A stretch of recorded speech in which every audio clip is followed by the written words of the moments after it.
Hello and welcome to the Attituning Show. Today I'm coming to you from Shanghai and I'm talking about procrastination, in particular, Akrasia. Akrasia, oh how I love thee. The Attituning Show is based on Attituning Weekly, which is a newsletter that I send out with links, resources, and tools for people interested in personal development and location independent living and business building, of course. Please share, like, do whatever you got to click to say that you do like it, and also be willing to subscribe to the newsletter. Don't forget to go register. A link from Tiny Buddha was talking about creating a happiness map. So at first I was thinking, what the heck is a happiness map? But then I started to consider it a little bit more and said, this could be actually interesting.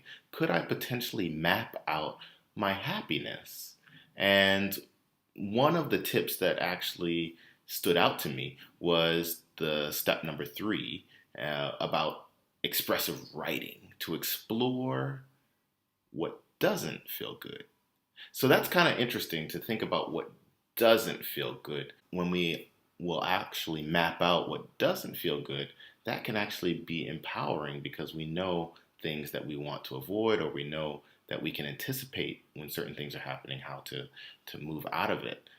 So this makes me think about that whole series from Tony Robbins where he talked about why we do what we do.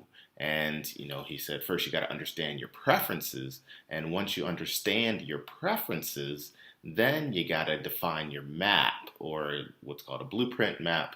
And so I think that's kind of where the happiness map can fall in. It becomes one of those pieces about defining the scope of where you operate and how the actions that you do in your life. And so that's pretty cool. Check out that article if you want to learn more. Book recommendation is I've been following Pat Flynn for a little bit, I guess a few years now. He's over at smartpassiveincome.com.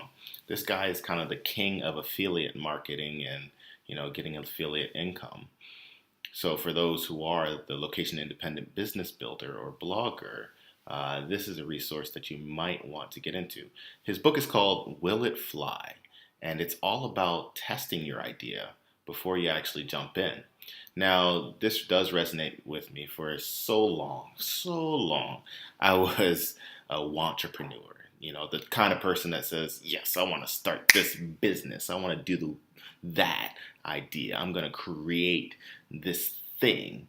And then what would I do? I would actually do everything else possible besides actually starting the business. So of course I had my name registered. I was doing the domain name, the business cards, designing the website, thinking about fonts and logos and social strategy. And the one thing I didn't have was a customer. And so I think that's where the book is going to go. It's still in pre-order, so I haven't even read it yet, but I know it's going to be good because, Pat is a super smart guy. He's got some great experience in the field. So I definitely can already give it a recommendation before I even look at it. I just know it's going to be great. If I'm wrong, then, click the do not like button. So anyway. He has some specials on pre-order, so if you pre-order it now, you can get in on some of those specials and see what's there. The topic of the hour is all about procrastination. Procrastination, in particular, Akrasia. That just sounds like I should say something like, Akrasia, oh how I love thee. Everybody knows what procrastination is. It's where you waste a lot of time when you're supposed to be doing something. And so the biggest question comes up, why is it that we procrastinate so much? Why does it, it doesn't always feel good. Sometimes there's a guilt of procrastination. But this thing has impacted lots of artists, lots of creatives, lots of people for the longest time, since the ancient centuries, to where Aristotle and Socrates actually came up with the word called akrasia, which is actually it's the state of acting against your better judgment. And so I got this information from James Clear's site. He wrote this wonderful blog post, and that's what made me think about it so much. Take a look at that, where he talks about why we don't finish, and his theory is that it's time inconsistency that equals us not actually valuing enough to get started. Time inconsistency basically says that we value immediate gratification or immediate reward over future rewards. And you can see this from, the TED Talk about the marshmallow test. This is evident everywhere. You can see that if I have a $10 bill on the table versus waiting to get $100 later, maybe if I'm smart, I'll say I'll wait for the $100. But if I need to go buy a McDonald's meal now and I'm starving, I might just grab that $10 bill and get going, right? Would you do the same? So this thing impacts us. It impacts our lives because we sometimes say that we're going to do something, and especially when it comes to things like writing a blog, writing a book, or building a website, a WordPress site, all those things. And then all of a sudden, we get distracted. Things get in the way. Next thing you know, blah, blah, blah, Walking Dead is on, I'm watching Grey's Anatomy, and I gotta watch the other episode. You feel me? So these distractions just come out and just come from anywhere. And so what do we actually do? What can you do? I mean, if you have a tip, I want you to share a comment, because procrastination is a big thing. It's a big topic that, people don't always want to talk about because we'd rather avoid it. But the biggest thing is sometimes it's actually easy once we get started. James Clear gives, a couple different strategies for actually battling akrasia. He says, one, you got to design your future actions. So he was giving the example of an author or an artist who basically threw out all his clothes so that he didn't have anything to wear, and that would reduce his motivation to go outside and go do stuff. And it worked because he was able to write a book that he had promised to do based on that. I don't think I would do that, but the concept is something that we can learn from. Are you setting your environment to the right, setting so that you can actually get stuff done? So we have to take a look at, what our setting is and, design what actually may be the right place for us to do this work. And since we're going to be doing something in the future, we do have the opportunity to kind of, create that frame and create that place and just make it. You know what I mean? This is my workspace. Anyway, the second thing is all about building a habit of starting. Getting started is also a habit, or not starting is a habit.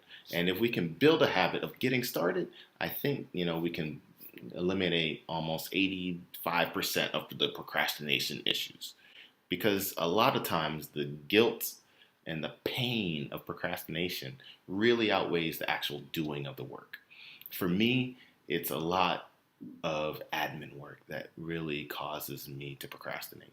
I really will avoid it as long as possible, and I will try to find other things that I can do. And there's other things that always pop up on the important list, but the admin work kind of gets delayed.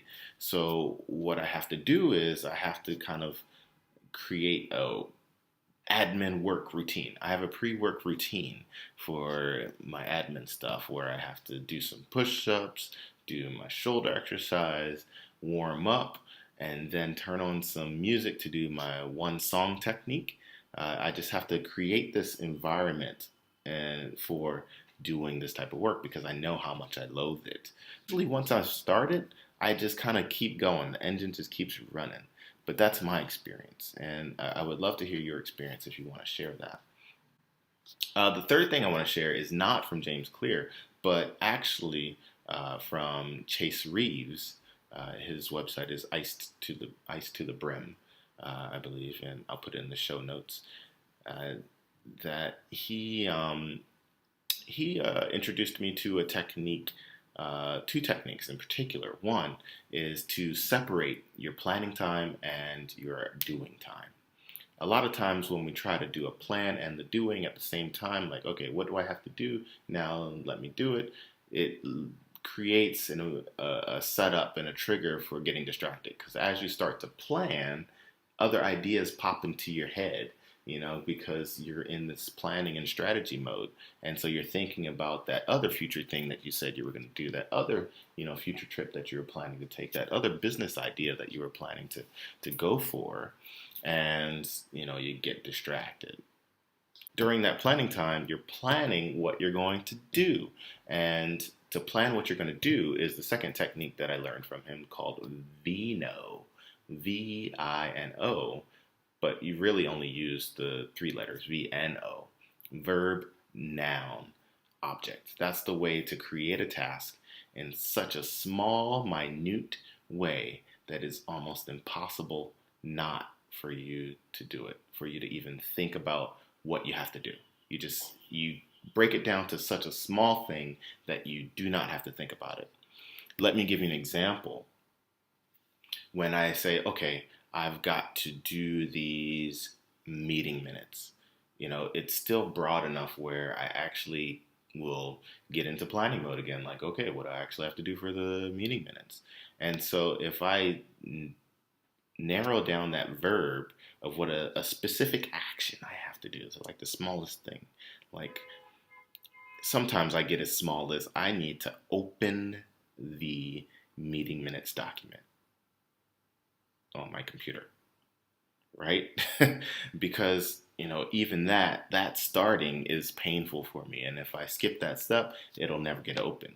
So I open my computer, and then all of a sudden I'm looking on the internet, and then, an hour has gone past because I'm reading blog posts, and then I still haven't even opened the thing.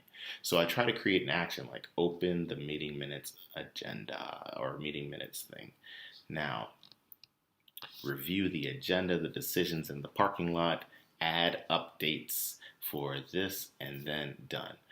So I do break it down that simply because I know that if I can break it down into a 1 to 2 minute task, it is so easy for me to do, and I don't have to think about it. I just say, okay, done, done, done. And I'm able to usually hammer things out very quickly, much faster than when I was trying to combine the planning time and the doing time and mix them all together. So remember that verb, noun, object, separate your planning time and your doing time. Also, don't forget James Clear's advice of, design your future actions, which means get yourself set up with the right triggers and environment, and also building a habit of starting. The more you build for starting something, the easier it is to start in the future. Anyway, I'm done for now. I don't want to take up too much time. This is the Attituning Show. It's for people interested in personal development and location-independent living or business building. Both of those things go one and the same. Go to attituning.com and sign up for the newsletter. Share this around if you like it. I will see you next time.